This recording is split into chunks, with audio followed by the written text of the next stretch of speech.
we're going to have later. So, okay, so today I'm going to be talking about the effects of property rehabilitations to neighboring property prices. So the starting point, or what motivated us to look at this question and the effect of rehabilitations, is the fact that we all know that there's well-documented negative spillover effects of distressed properties, right? So in particular, when you have waves of foreclosures, right, properties tend to be poorly maintained, or you have fire sales of these assets, right, and that pushes the whole neighborhood down in terms of the prices of the properties. Okay, so that in turn incentivizes more defaults, right, and you get into these like snowball effects that can be very negative. So because of that, especially after or during the financial crisis, right, this foreclosure spillover effect was a major issue of concern for policy makers and many academics. And in fact, there was a lot of debate on how you can offset the damage that foreclosures generate in neighborhoods, right? So one alternative that was very popular during the financial crisis was modifying delinquent loans, right? What means the modification? Essentially, you just change the terms of the delinquent mortgage to make it more affordable for the borrower to continue to pay and avoid the foreclosure, right? But one alternative to modifications can be rehabilitating properties. Now, there's been programs, right, that the government has launched in terms of trying to subsidize these property rehabilitations. The neighborhood stabilization program is a prominent example. So the question is that we ask in these papers, how effective are property rehabilitations in generating positive price spillover effects? And we're also trying to get at the channel. So how is it, if there's a positive effect, through what channel is operating? So that's something that I'm going to address also during the talk. Okay, so what's the idea behind the property rehabilitation? The idea is twofold, right? So first, you want to mitigate the damage to the foreclosed property itself, right? But then hopefully you also generate a positive price spillover on the neighboring properties, okay? So that in turn might actually prevent future delinquencies of, for example, borrowers that have negative equity and then strategically default. Now, when you look at policy evaluations of the NSP program, there's not much evidence in support of the effectiveness of the rehabilitations. And in part, we think that's because there's a very big empirical challenge when you want to measure these effects. The first thing is that any potential property rehabilitation effect is going to be very local, right? So just confined maybe to half a block or maximum 2 blocks, right? That's what we actually find. It would be less credible, I think, to argue that you rehab a house or in a certain location and a mile away you're going to be experiencing a positive spillover. So when you do analysis, for example, at the zip code level or even at the census tract level, it's not granular enough. The second challenge is that properties that are chosen to be rehabilitated are not chosen randomly. So what does that mean? For example, if you have that rehabilitations are occurring in neighborhoods or in streets where prices are falling very sharply, and that trend continues, then it might be very difficult to actually identify a positive effect of the rehabilitation because just the whole neighborhood in terms of prices is tanking. Now, on the other hand, right, it is possible that maybe rehabilitations are happening in neighborhoods where prices are you're getting to the king point, right? You're getting to this inflection point and these neighborhoods are being gentrified or something like that, that basically pushes prices up. So then you mistakenly attribute the house price increase to the rehabilitation when the rehabilitation actually has nothing to do with it. So that's the empirical challenge that you need to address. So to address this, we're going to use two things. So the first is data that was provided by NCST, which basically provides very detailed and granular information about rehabilitations. And we're going to combine this data with a non-parametric method that is going to allow us to account for these very local house price trends that I was discussing previously. Okay, so just to give you a summary of the results in case I don't have time to cover the whole presentation, we find that property rehabilitations have a positive spillover effect in the order of 2.3 to 4 percentage points. So you have a rehabilitation and the nearby properties, mostly within a block of the property, increase on average between 2 and 4 percentage points. The method that we implement actually allows us to estimate a total societal welfare gain per rehabilitation. And so we do that, and we find that each rehabilitation generates aggregate gains to society of 134,000, which is roughly, it's almost 4 times more than the median rehabilitation cost. Well, the third result is kind of obvious, right? The closer the properties are to the property being rehabilitated, the higher the effect.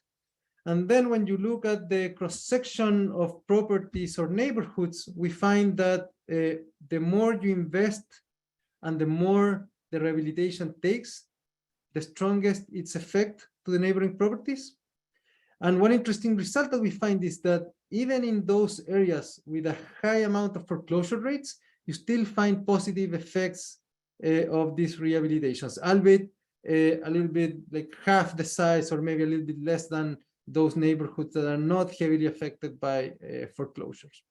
And when we look at the channel, we disregard all competing channels, and the one that survives is that the rehabilitation spillover operates through the salience. So those, we find the interesting result that, for example, fixing the kitchen or doing internal renovations are the rehabilitations that increase the price of the property itself the most. But those are not the type of improvements that generate the largest spillover effects. The largest spillover effects are generated by those improvements that are salient, that can be seen from outside. So like changing the roof, painting the property, fixing the driveway, things like that. Okay. So like I said before, we use data from NCST. You guys are well aware of the program, so I'm going to go through it very quickly, but essentially we have data on properties that were rehabilitated, that were acquired by community providers, right? In this first look program that they have. So essentially the idea is the following. The banks have an REO inventory, which is costly to maintain. They're not in the business of liquidating properties. So through this program, community buyers can take a first look to the properties. They can buy them at a discount that benefits the sellers because they don't need to maintain these properties and they get them off the inventory quickly. And on the other hand, the buyer gets it at a lower price, can rehabilitate it, and then sell it in the market, typically to low-income buyers. Okay, so that's the idea of the program. Now, the data is very detailed. I'm not going to get into describing that. I'm just going to show the results, right? But it's important also to know that we get data from Zillow in order to be able to look at the price evolution of the neighboring properties, those properties that are close to the rehabilitated properties that we have in the NCST data. So this is an example of a rehabilitation. This house is in Pontiac, Michigan. As you can see, it was in pretty bad shape. After the rehabilitation, looks much better, both in the outside and the inside, right? One few things to mention here. The fair market value of the property before going through NCST was estimated in almost $40,000, but through NCST, it was acquired at a discount, right? Then the total rehabilitation amount that was invested in the property was a little bit over 50,000. Just to give you a sense of the magnitudes, I think if I remember correctly, the median rehabilitation is in the order of 35,000. The rehabilitation duration was 71 days, which is roughly the median value that we observe in the data, and then the property was sold at a higher value to a home buyer with a low income. Okay, but this is a little bit to show you that where NCST is operating. Essentially, NCST conducts most of its activity in neighborhoods, that is census tracts with a high risk score, which this is a score developed by the HUD that includes stuff like the vacancy rates of the area, the amount of high cost mortgages, I think unemployment rates, like a bunch of indicators trying to capture what's the risk of a property becoming distressed. Okay, so consistent with their mandate, NCST operates in those neighborhoods that have the highest risk score. But it's important to keep in mind once you want to extrapolate the findings, right? So when you think about external validity, right, here we're not talking about the representative neighborhood, but mostly we're going to be focusing on high risk score neighborhoods. Here it is to show that the rehabilitation activity occurs in most of the US. Most of the states have a few rehabilitations that occur. In terms of characteristics, the median rehabilitation cost, like I mentioned before, is about 35,000. Right? It takes 70 days. That's the median length that it takes to rehabilitate a property. I think those are the two more important summary statistics, I would say. So let's go to the results then. So do property rehabilitations affect nearby property prices? That's the question that we want to ask first. So the method, without going into too much detail, I want to give you the intuition of the first method that we use. So essentially here you have the triangle. This is a property that's being rehabilitated. And what we're going to do is we're going to compare the price evolution, the evolution of prices in this inside circle that is 0.1 miles of the rehabilitated property with this ring that we have outside, right? That goes from 0.1 miles to 0.33 miles, right? Why 0.33 and not other number? Well, prior research has used 0.33. So the idea is that you have a rehabilitated property, right? You look at prices inside the inner circle, and in this donut that we have outside, before the rehabilitation, you compare the evolution of prices, and then you do the same thing after the rehabilitation, and then you compare before and after how did differences change, right? So this is what's called like a difference in differences estimator, right? So just so you get the intuition. And this allows you in a regression setup to control for the characteristics of the houses, the neighborhoods, and so on. So this is the result, the main result in graphical form. So when you look at the change in house prices of the neighboring properties, so this is excluding the rehabilitated property. This is how they look in the inner circle before the rehabilitation. Then you have the rehabilitation period, which remember has a median duration of 70 days. When you look after those 70 days, you see a jump in prices. This is not the rehabilitation property price, right? This is neighboring property prices. And so you see that neighboring properties in terms of price jump after the rehabilitation. Now you don't see the same phenomena when you look at the outer donut, right? This outer ring. Here prices move like very, very smooth. Okay, so there's no effect of the rehabilitation. Now, when you run a statistical regression, right? This is what we find. This is controlling for location, for the property controls, right? The size of the property, things like that. Some quality indicators too. Essentially, what we find is that there's an increase or an effect in neighboring property prices of these rehabilitations of about 4 percentage points. Okay, so then we go to another approach, which we think it's better, it's more novel, but also it's not as intuitive as the ring method. So that's why we start with that, which essentially is kind of like the continuous version of the ring method. So the nice thing is that now we're not going to be comparing two big areas. The idea of this method is that you compare the evolution of house prices like very locally.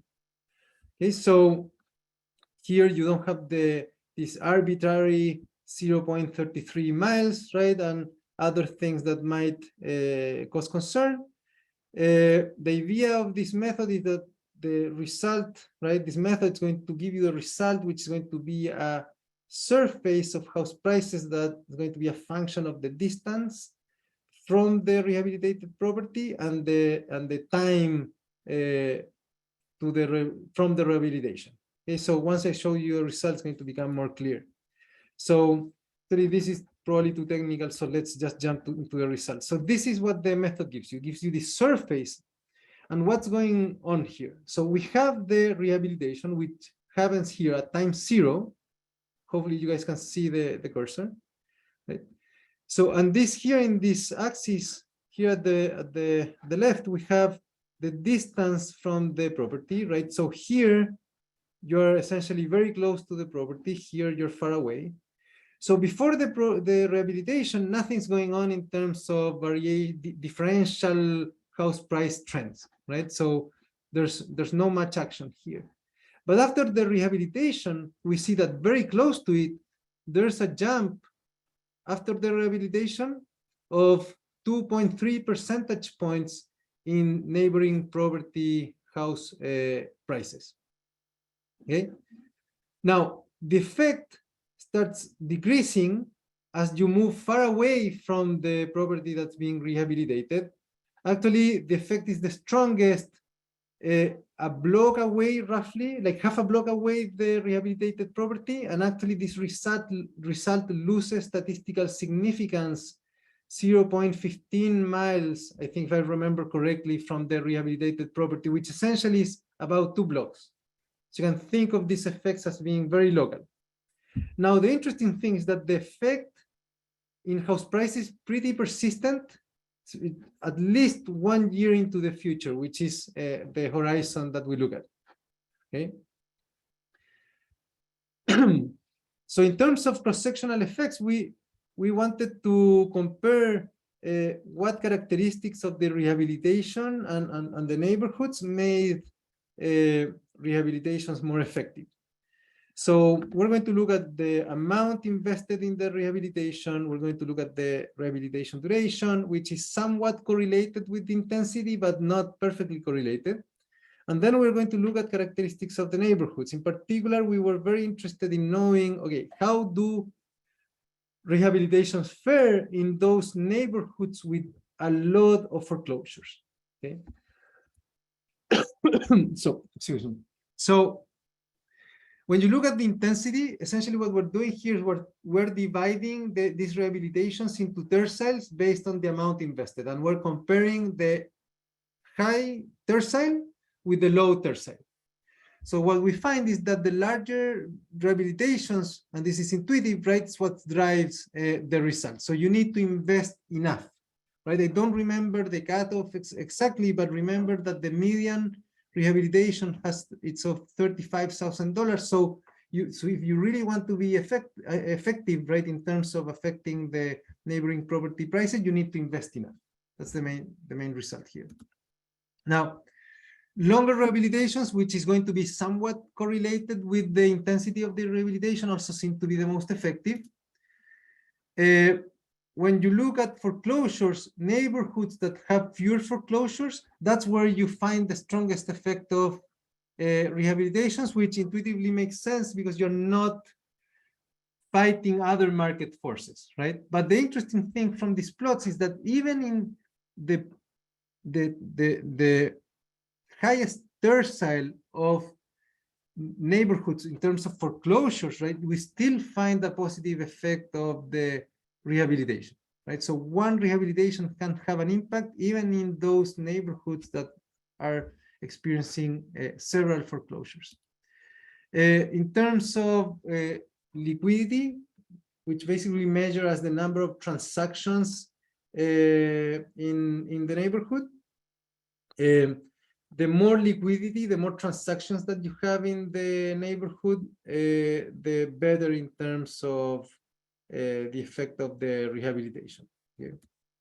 Okay, so in terms of welfare, I'm going to discuss this very quickly because I know I have roughly like 6-7 minutes. So the nice thing about this method is that allows us to structurally estimate welfare, the welfare that these rehabilitated properties generate. Okay, so the intuition here is that we're going to try to estimate parameters that are going to be related to the preferences of the buyers and renters, right? And ultimately capture the willingness to pay of an individual or household, and willingness to pay to live close to the rehabilitated property. That's the intuition. So I'm not going to get into too much of the details, right? Like any structural estimation, there's a bunch of assumptions that we need to make, but all the assumptions that we make are very conservative and can be found in the paper discussed in detail. But the main takeaway here is that once you take the welfare effects on owner-occupied properties and renter-occupied properties, which means that okay, this is going to benefit owners, right? And then in renter-occupied properties can benefit either the owner or the renter. The method is a little bit agnostic about that, right? But once you take everything into consideration, we estimate a gain of $134,000 per rehabilitation, which is roughly 4 times the median amount investment of $35,000. So huge gains in terms of the community, right? And keep in mind that this doesn't incorporate, like we're not focusing here on the gains on the rehabilitated property itself, right? So you have societal gains even in these high distress neighborhoods, with the caveat that effects are much smaller. Okay, so the last thing I wanted to talk about is the underlying mechanism. Okay, so how are these rehabilitations affecting neighboring property prices? Well, for that, we're going to turn, and I'm having some technical problems here. Okay, so what we're going to do is we're going to go back to the ring method and abandon the empirical derivative method. And why is that? Is because the ring method allows us to actually divide the estimation into different time periods. So we basically split the time surrounding the rehabilitation into 6 periods, which can be better appreciated actually in the plots. So the pre-sale period, then once the property gets acquired through NCST until when the rehabilitation starts, then the whole period in which the property is being rehabilitated, then we have the period from the rehabilitation to the pre-sale and then post-sale, right? A few months later after the property gets acquired. So what we find is that when you look at the inner circle, right, compared to the far properties, compared to the outer circle, right, we find that there's an effect of the rehabilitation that starts operating and affecting the neighborhood once the rehabilitation starts. Why is this interesting in our view? Is that, okay, this tells you, okay, the effect cannot be mechanical because the rehabilitated property ex post, right, is being used by appraisers as a comparable to determine house prices.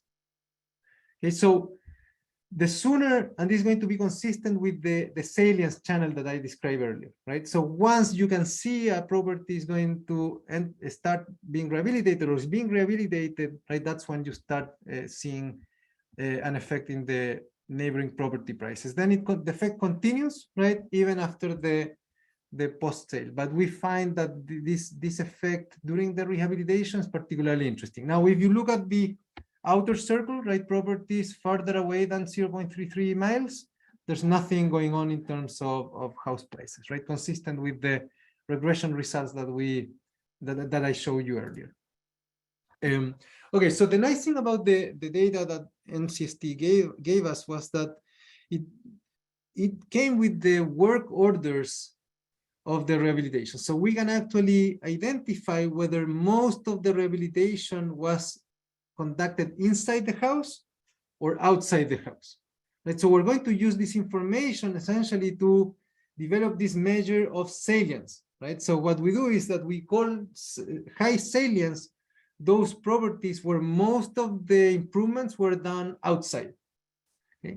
So we do the same thing as before. We split rehabilitations into terciles, right, of high salience and low salience, and then we look at these rehabilitation spillover effects using the empirical derivative method, and we find that the strongest effects come from those rehabilitations that are of high salience, so those that you can see from the outside. Then there's one final result that always needs to be addressed, which is, okay, there's a possibility that it's not the rehabilitation what's causing the increase in house prices, but that the rehabilitation coincides with a neighborhood that's gentrifying and becoming better. So, so house prices go back. While go high, sorry. So while our method is supposed to control for all these things, we still look at, okay, how does the income of these buyers that are coming in to the neighborhood look like? And here, don't let the axis, right, the scale kind of like deceive you. The effects are very small. So essentially we see that, yeah, the new buyers, right, the new owners have a little bit of a higher income, but it's only 0.2% higher, right? So nothing really meaningful that suggests that results are being driven by gentrifying neighborhoods or anything like that. Okay, so I'm a little bit past the time, or roughly 30 minutes. So to conclude, we have more results in the paper if you're interested, but the main takeaway of the paper is that rehabilitations can generate important spillover effects on neighboring property prices. So they're a good alternative to, for example, modifications in terms of fighting the effects of waves of foreclosures. The closer the properties are from the property being rehabilitated, the stronger the effect, right? You need to invest a certain amount for these rehabilitations to actually affect the neighborhoods. But the interesting thing is that if you invest enough, even in those neighborhoods with a lot of foreclosures, you still can identify an effect of the rehabilitation, which we think is pretty interesting and important for policy. The channel through which the rehabilitations operate seems to be their salience, and not a reduction of the supply of distressed properties, or maybe mechanically through the appraisal process. And our results are generally consistent with a greater hedonic preference for living closer to higher quality properties. So you rehabilitate these properties, right? And neighbors value the fact that the house across the street or very close by now looks nice and it's well maintained. Okay, so and this I already mentioned. These rehabilitations can be an alternative can be a policy tool to stabilize distressed housing markets. Thanks very much. So I know I went a little bit fast and I covered a lot of content. So if there's any questions and things I need to clarify, happy to answer those. Thanks so much, Professor Machuan. And we did get some questions, and I did also want to welcome Professor Ganduri. We did let them know you're going to be coming in a little bit late, so thank you so much for being here. What a dynamic presentation. Some questions are in the Q&A. One individual also had to jump off, and I'll make sure to ask his question as well. So let's just start off with a question from Ellen. How are situations where the costs to rehab are greater than the assessed value of the property? Doesn't this scenario typically prevent securing financing? Any thoughts on? So that's a good question. We don't look at those at that in detail. Like, we know that all the transactions that we have ultimately occurred and were financed, right? And we indeed observed cases in which the investment and the rehabilitation is quite sizable. Actually, the case I showed, the house in Pontiac, if I remember correctly, you had a 39% appraisal value, 39,000 appraised value, 30,000 was the price in which the property was acquired through NCST. Then the transaction occurred, right? It went at 153,000, and the rehabilitation, if I remember correctly, was 53,000, right? So I'm not sure here. The question is it comparing with the appraised value before the final sale or during the sale? So can you clarify that? Yeah, let's ask Ellen if you could just respond to your question with follow-up. But I think the bottom line is that these are the transactions that we observed, they were indeed financed. And most of the transactions that we have in the database are not cash transactions, so they involve the loan. They involve the So loan. I guess that you can still find secure the financing, although it would be interesting to know whether that's affecting things, right? But we don't look at that, but that's a good point. Yes. Thank you for that. I'll let you know if we get some clarification on that. Mhm. The second question is from Jacqueline Carmichael. What is the dollar impact of painting the brick with a brightly painted entrance door as a renovation measure in well-established older neighborhoods, particularly African-American properties which do not traditionally paint their brick? Was this in the variables noted? So we don't have that much of an effect, kind of like a detailed data as to know the color of the paintings and things like that. But all of these things could be investigated to some extent because we have detailed work orders that would say, for example, if the door was changed, right? If the windows were changed. Now, unfortunately, like you need to keep the results in the paper manageable and more digestible. So we don't go into that level of detail, but the data would allow looking at these issues, I think. Now you have enough of them, you need to have enough of them to be able to identify effects, so things might get a little bit more complicated, but I think there's some at least descriptive analysis that could be done that we haven't done. So, and we've also not looked at race. So I think that maybe that is something that we can also see how these effects vary over different areas with different proportions of minorities living in those areas. Yeah, that would be something interesting to do. Like we haven't looked at the interaction of the salience with different neighborhoods, and that's something that we actually could do in the paper, and I think would fit nicely. Yeah, the conclusion. So thanks for that comment. Yes, thanks very much. Yeah. Sounds like research paper number 2, maybe. Yeah. Another question here from Peter Duval. Some people, including me, have looked into selling TIF bonds to raise funds for subsidies needed to rehab properties in Baltimore. The concept is that the increase in future tax revenues can pay back the bonds. Are others looking into this? We assume that the subsidies would be about 1/3 or less of the total rehab cost, which makes the numbers look a lot better. Yeah, so maybe Rohan, I think this is more on your area, right? Yeah, no, I think this is spot on. I mean, the fact that you'll assume the subsidies of 1/3 or so fits very well with the numbers that we find. We have the spillover effects are about close to 4 times the rehabilitation cost. But that's the whole, I think you've hit the nail on the head. That's what we also had in mind. We've not looked at these bonds and the pricing of these bonds per se, but the idea is clearly that you rehab a neighborhood that increases not only that home's value, but the neighborhood's value in general. And then some of that value can be captured by taxing the property.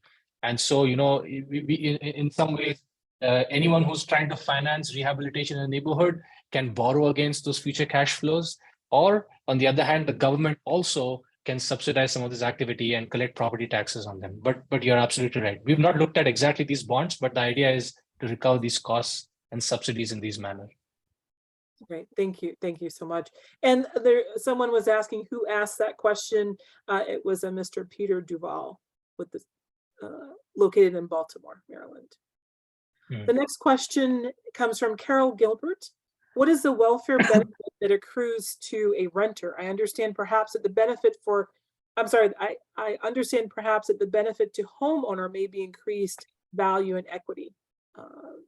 Yeah, so there might be an effect through the rents, right? That you can extract from the renter, right? Once the rehabilitated properties occur. Yeah. Now, we don't know whether the effect comes from the value that the actual owner of the rental property gets, or the renter, right, gets from living in front of a nicer property, right? So the method is a little bit agnostic to that regard. Yeah. So just But there's to, an effect on renters, but that's kind of like the general intuition. Yeah. I know. I think just to add to that, in case there's a misunderstanding, the welfare numbers that we have there are for renter properties, but we did not mean that all of that all of that value is being is accrued to the renter itself. Like as Gonzalo mentioned, it is for the renter property, and it could be that most of this welfare is captured, or these gains are captured by the owner. But again, you know, there are it's in the paper, but you can actually show that not all of it is always captured by the owner, and some of it will also end up being captured by the renter. But we don't go into the details of this in the paper, but there are models showing that. Mhm. Great, thank you for that. A couple more questions. The next one comes to us from, Carol was saying, understood, rental properties, not renters, value increase for landlords could be good as well. Okay. Yeah. Yes. So a question from Austin Cummings. Thanks for your presentation. First off, two questions. Did you investigate if these effects were true across, I think we answered this earlier, but I'll ask you. Did you investigate if these effects were true across racial demographics at the tract level? And two, did you investigate any trends surrounding homeowner race? Did the racial demographics of a homeowner impact the effect that spillover effects and the spillover effects of rehab? Yeah, we haven't, and that would be interesting. In the aggregate, right, we know that probably the measures of high distress that we have and income are going to be correlated with the demographics of the neighborhood, right, on average. But we haven't looked at that in detail. But that's something that certainly it's in the pipeline. Okay. Sorry, I'm also typing the answer. All right, sorry about that. Okay. No, you're good. A lot of questions and comments, which is good. Yeah, which is good. Yeah, this is great. Let's see what time we're at. Okay. So a few more. Hopefully we can get to everyone's question, but let's see. The next one is from Danielle Lewinsky. Hi, Danielle. Can you visit illiquidity findings? When there are more arm's length transactions, you found a greater impact on price or lower impact on price? So when the liquidity was higher, Yeah. then the spillover effect was greater. Mhm. And I think that also could just be the fact that some of this information, or the spillover effect information, is just observed faster in liquid markets, whereas in illiquid markets it might take much longer to get to it. And because remember, the only way we can plot these surfaces is by looking at observed prices. So if a transaction is not taking place in the neighborhood for whatever reason, if it's an illiquid area, then we will not observe, even though there might be gains, but if no one is selling, then we will not observe those prices and we won't be able to compute those gains as well. Yeah, so Gonzalo, I don't know if you have to add. Yeah, so this is similar to the concept of stocks, right? Those stocks that are very liquid, even if the fundamental value of the stock is changing, but if there's no transaction, the price it's fixed, right? And that's why in more liquid stocks, you see sometimes like violent jumps in the price, right? When they transact. Whereas if you have a lot of liquidity, those prices tend to move more smoother, right? So that might be what's going on in terms of capturing these effects. Yeah. All right. Another question that came in through the chat. This was from let's see, Eric. He had to run, but there's a question here that talks about sort of the spillover effect, the impact on corridor work, so compared to neighborhoods.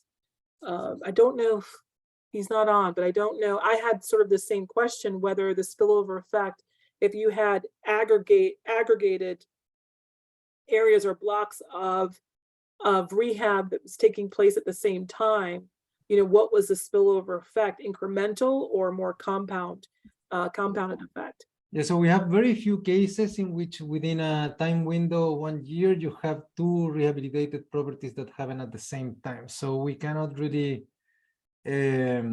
say, but based on our results, I would think like, yeah, once you have like more concentrations of the rehabilitations, the effects are going to be greater. Now, whether they're going to add up linearly or maybe in some other way, we don't know.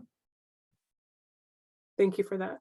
All right, I think I'm going to have to get down to maybe one or two more questions, and we're going to do our policy updates. But this has been incredible. Thanks to everyone who's been asking questions.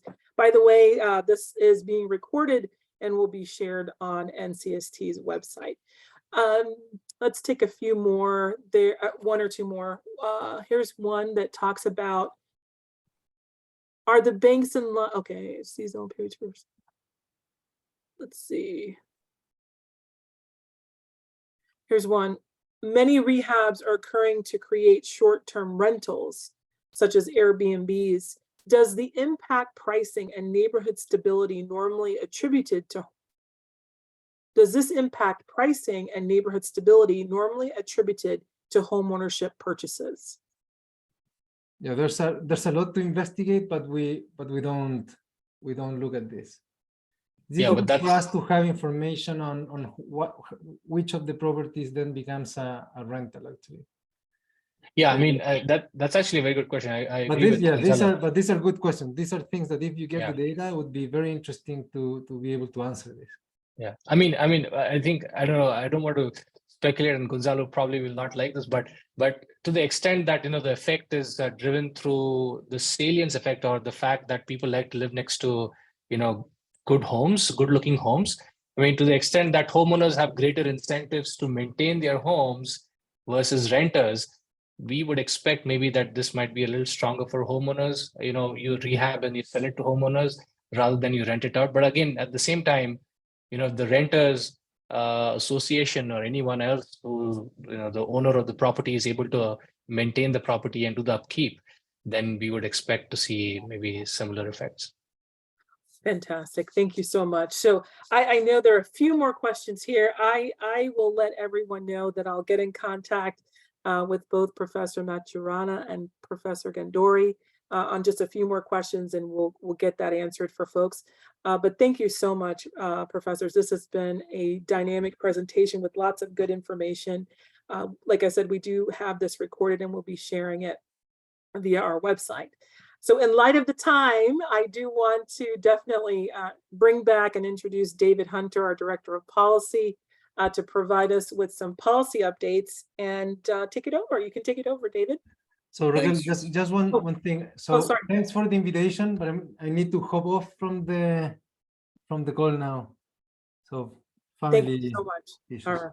Thank you guys. But again, thanks much for the invitation, and thanks to the audience for all the good comments and ideas for future research. Right, it's always good to get the feedback from people that actually know the industry and are doing the transactions. Thank you. Yeah. Thanks again. So thanks very much. So it sounds like we need a seminar on this. Clearly, lots of interest and information. But hi, everybody. I'm David Hunter, Policy Director at NCST, and just wanted to share 3 short updates. First, on the congressional landscape in the post-election lame duck session, with Democrats retaining their very narrow majority in the Senate, and Republicans expected to have a very narrow majority in the House. The divided control of Congress come January is looking like a reality, and that has there are encouraging signs that Congress will finalize the FY23 appropriations bill and potentially include a year-end tax package as part of that, which could carry NCST's top legislative priority, which is, as most of you know, the Neighborhood Homes Investment Act, which would serve as a resource for the types of rehabs that we've just heard about. Both House and Senate Appropriations Committees are said to be gearing up to move an omnibus appropriations bill in the next few weeks.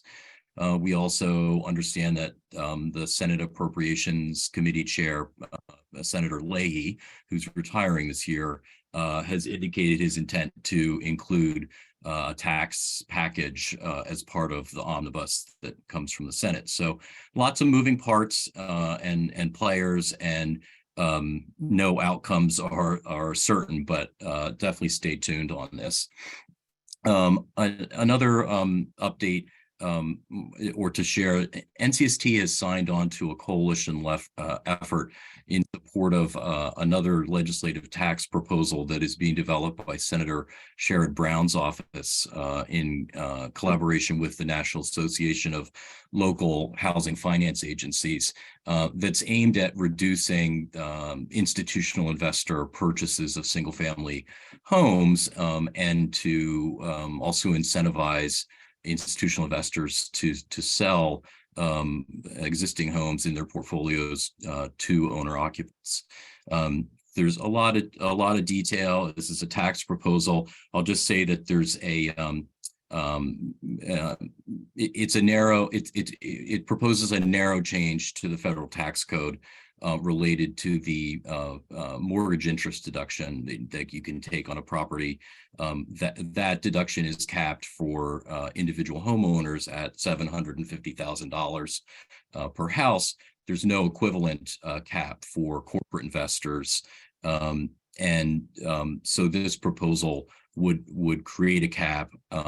It would limit the deduction. And again, lots of detail here, but it would allow a corporate investor at the general partnership level to take deductions up to that $750,000 cap for up to 100 homes in a portfolio. It would hold harmless mom and pop landlords, those that have portfolios of fewer than 100 properties or homes, and then it would incentivize, it would allow corporate investors who would be impacted by this to receive a credit against capital gains tax if they sell their property, single family properties, to owner occupants. So for those of you interested to know more about this, National Housing Resource Center will be hosting a webinar on December 1st, and we'll share a link to it when we have that. The webinar is with Gene Slater, who's working with the National Association of Local Housing and Local Housing Finance Agencies on this proposal, but definitely something to look at.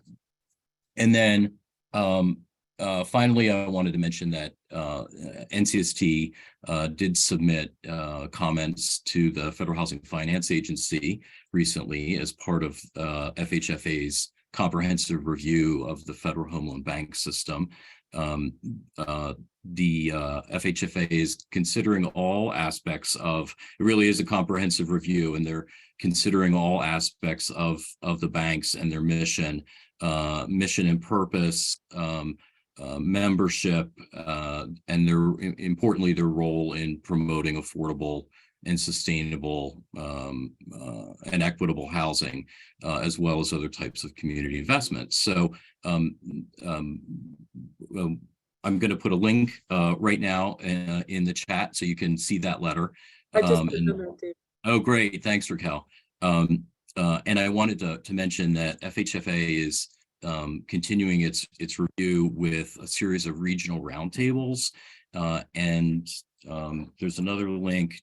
Raquel, can you put that other link in there? Or if not, I will. I put both. Yeah, I put both. Okay, great. The next two roundtables, which you can listen in on online, is November 17th in Chicago, and then on the 21st, which will will focus on the Mississippi Delta and other rural communities. So in the interest of time, I'll leave it at that, but glad to field questions and share information relevant to all of these issues. Thanks. Thanks so much, David. I'm going to go back to our Q&A real quick and see if we've gotten anything. Okay. I think those were based on our earlier presentation. But for everyone who's here, please feel free to go ahead and type in your question in the Q&A or the chat. Hopefully I've been doing both some justice here. And I'll double check our chat.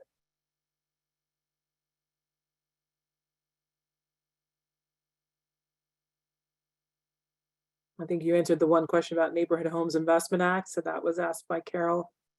Okay. I think there's one from Jacqueline, impact of corporate rental purchases. Not sure if that's related to. Yeah, well, let me double check it real quick.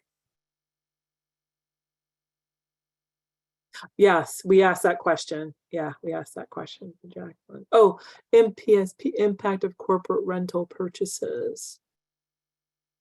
Okay, so David, I don't think it's necessarily tied to your research, but Professor Gandori, since you're still here, this was at the other tail end of the previous question that was asked. Many rehabs are occurring to create short-term rentals.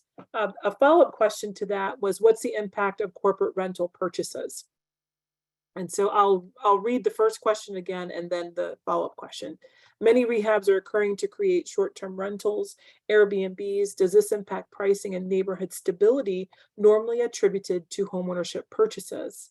And then a follow-up to that question was, what's the impact of corporate? Is there any impact of corporate or on corporate rental purchases? Yeah, so sure. So I have one paper on this, and then actually one of my co-authors has with another team, he has another paper on this. And we actually looked at the effect of these corporate purchases of homes, distressed properties, and what happened once they purchased these. And we also find there a positive spillover effect of that. And the channel that we investigated, or rather the channel that at least seemed to jump out for us, there was this liquidity provision.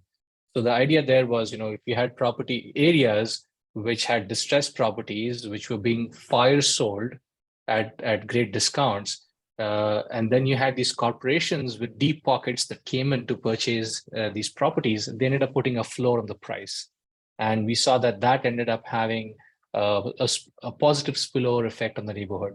For this particularly, again, the question is, how are we picking up these effects, or are we picking up effects of, since these corporations do not purchase homes in areas randomly, right? So if they have a positive outlook of house price growth anyway, and that's why they purchase it in that location, then you cannot attribute their purchases to an increase in house price. So the way we tackle this empirically is that we exploit this program, which was in partnership with Fannie Mae. So Fannie Mae and FHFA had pooled a certain number of homes randomly, and these were bulk sales of properties, and these properties were just randomly pooled together and sold to investors.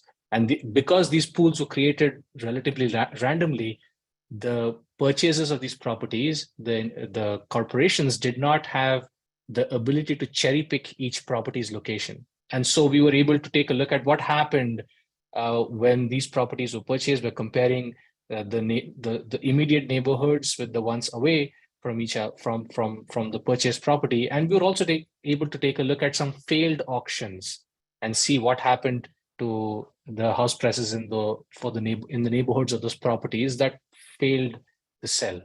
And so there we find, again, properties that failed to sell continue to trending downwards, but the other ones, they improve. And just very shortly, the other paper that my co-author has with another team, they showed that there was another effect when corporations tend to purchase properties, and convert them into rental properties. They fix them up to convert them into rental properties. But many of them also tend to consolidate and buy many properties in the same neighborhood because there's economies of scale when you're trying to maintain and operate these properties. But that also gives them a greater market share in that particular area, and the rents end up going up. So the rents went up, and that, if you can think of it as reducing affordability in that area, so it goes sort of hand in hand. So there are pros and cons to, corporate ownership of homes. Thank you so much. Thank you. We have definitely maximized this community impact briefing call. For any questions that did not get asked, I'm going to do my best to get those for you. And thank you all so much for attending. We're just over our time, so we appreciate everybody hanging in there with us. Have a great Thanksgiving, and look out for our December community impact briefing call, which will be on December the 14th. So thanks to everyone, and have a great rest of your day. Thank you. Thanks for having us. Thanks. Appreciate it. Thank you. Bye-bye.